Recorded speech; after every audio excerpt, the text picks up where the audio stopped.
Manana. Let's just continue our coverage on the latest violence that erupted out of Harare, Zimbabwe post the elections. Of course, opposition supporters clashing with riot police. There, our senior SABC anchor Peter Ndoro is there. Peter, very good afternoon to you. What's the situation like currently?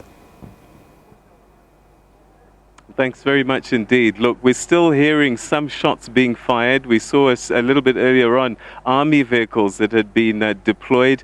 Earlier on, it was just the police that was handling the demonstrations, but the authorities taking no chances, and they've escalated their operation, and we're seeing army vehicles for the first time during this whole electoral process, and that's how seriously they're taking this particular issue and these demonstrations.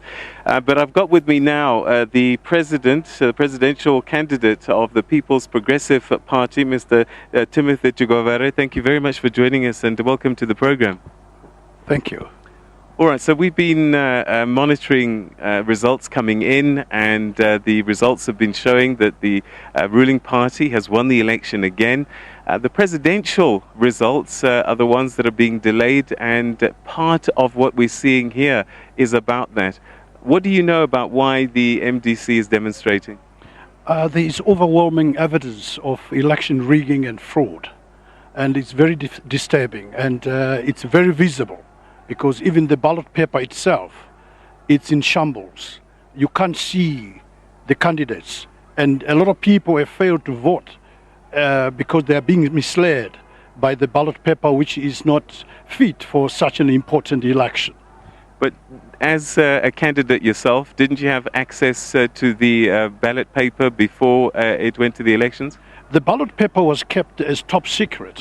No one was allowed to see the ballot paper. We have just had a meeting right now with the public relations officer of the Zimbabwe Electoral Commission. He admits that they overlooked that part, and they admit that the ballot paper is not fit for this important election. What is actually wrong with the ballot paper? The ballot paper is more like a photocopy, and people can't see the candidates they are voting for. And the pictures are very dull, and it's not fit for such an important election. When you approached ZEC about that, what did they say? They admit that the condition is not the condition of the ballot paper is not suitable for this important election, and they admit that they failed to make arrangements for the candidates or stakeholders to be part of this, part of the printing of the ballot paper. But the ballot paper has the names of the candidates as well, so not just the pictures. People surely could just have read their name and voted next to the name.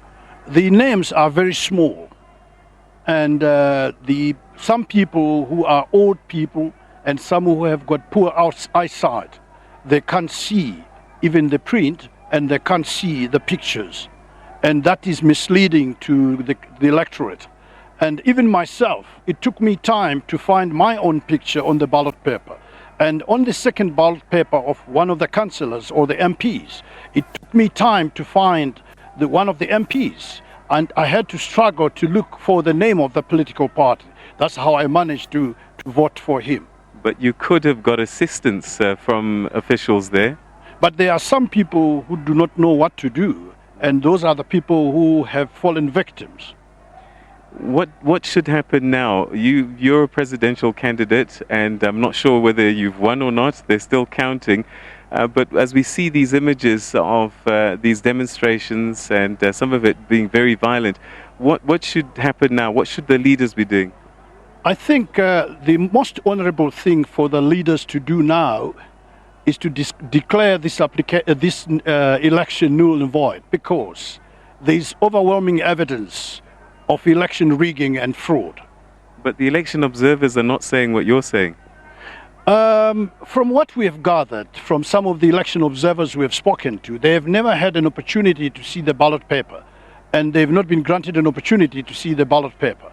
And there are certain sensitive areas which they have not been allowed to be and to get the evidence that we have so far.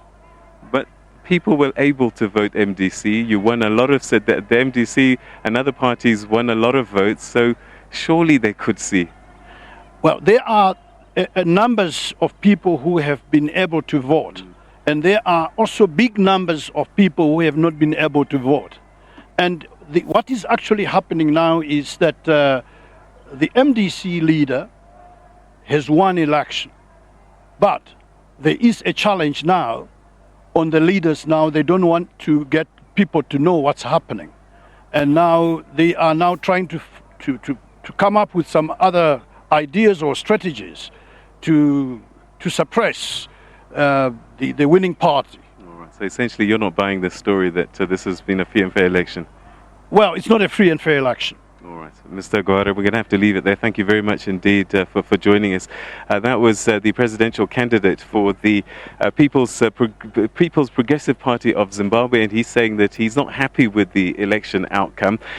One person that was also watching these elections is a businessman who's abroad and here in Zimbabwe, Mr. Philip Chabata. Thank you very much for joining us. Welcome to the program. Thank you, my brother. Thank you so much for being in Zimbabwe. Your thoughts and reflections on what we're seeing here. The international community have been waiting for this election. They want to invest. They must be concerned right now. You're out there. What are they saying? Wow, they actually, to the contrary, this election was so peaceful. There were no instances. Like right now, you can see how opposition parties are trying to create instances. You can testify from what even observers were saying that this has been so flawless, peaceful. And the only violence that we have seen is the violence that is being caused by the opposition. And the international community, actually, I spoke to my boss, Mr. Haida, from Bangladesh, and he was so excited. He's ready to come to Zimbabwe. He says, we need to come and put in money now in the pharmaceutical industry.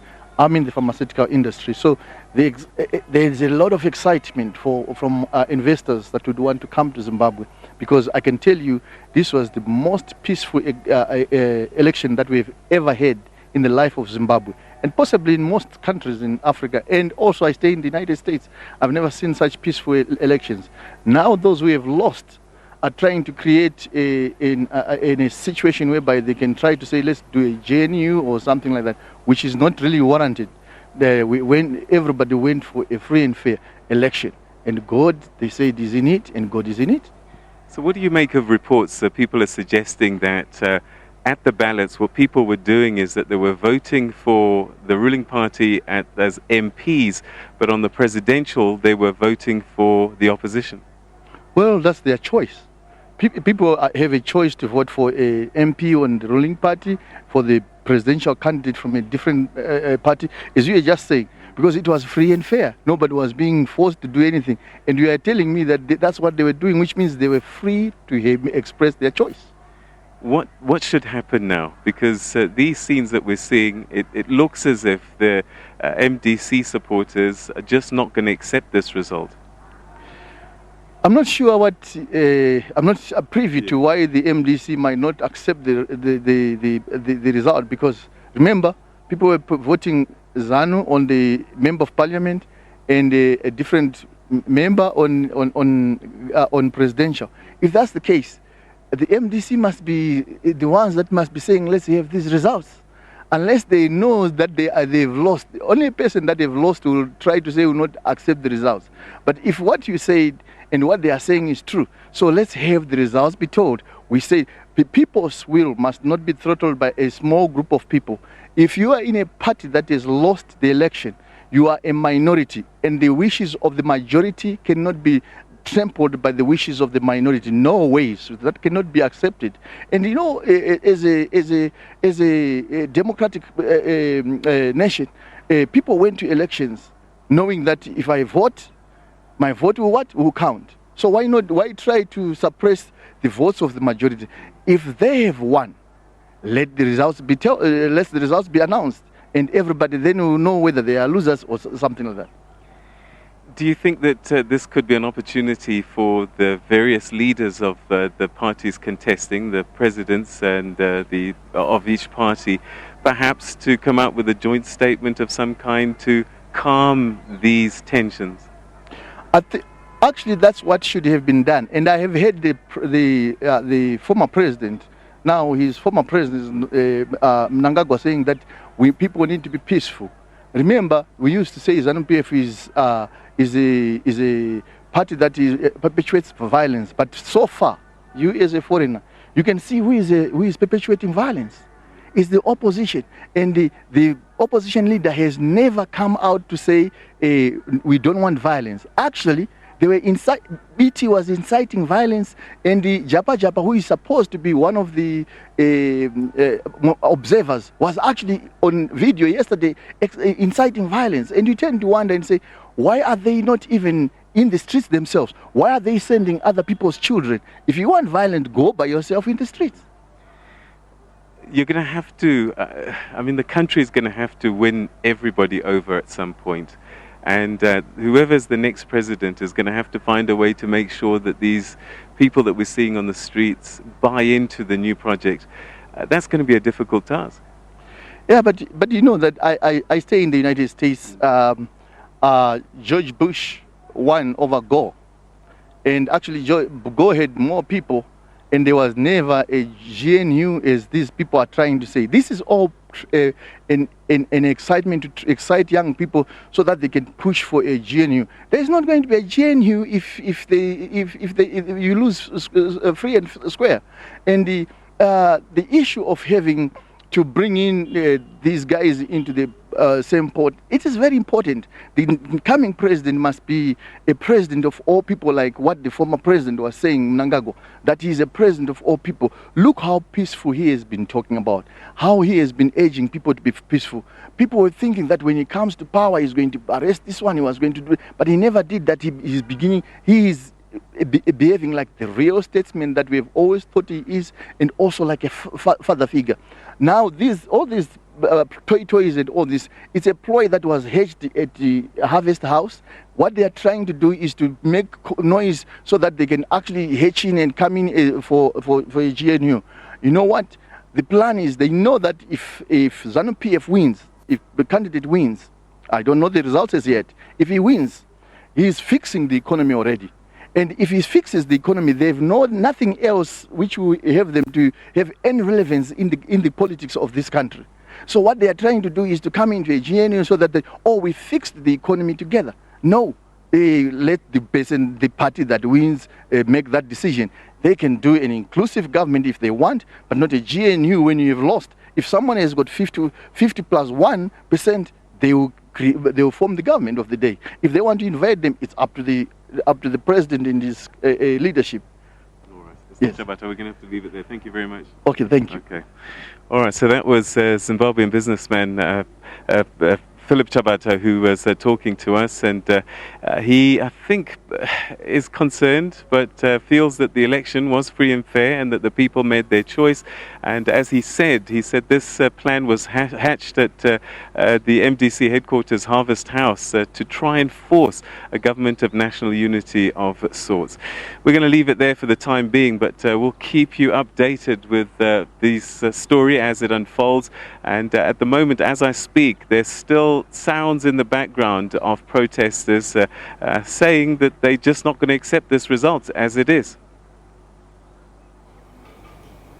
All right, many thanks there to our SABC's senior anchor Peter Ndoro, live from Harare. As he said, that's a developing story, of course, that we are keeping tabs on. We'll surely be crossing back to Peter and the team in Harare for the latest. And Keshni, I'm looking at news coming in now indicating that Zimbabwe's President Emerson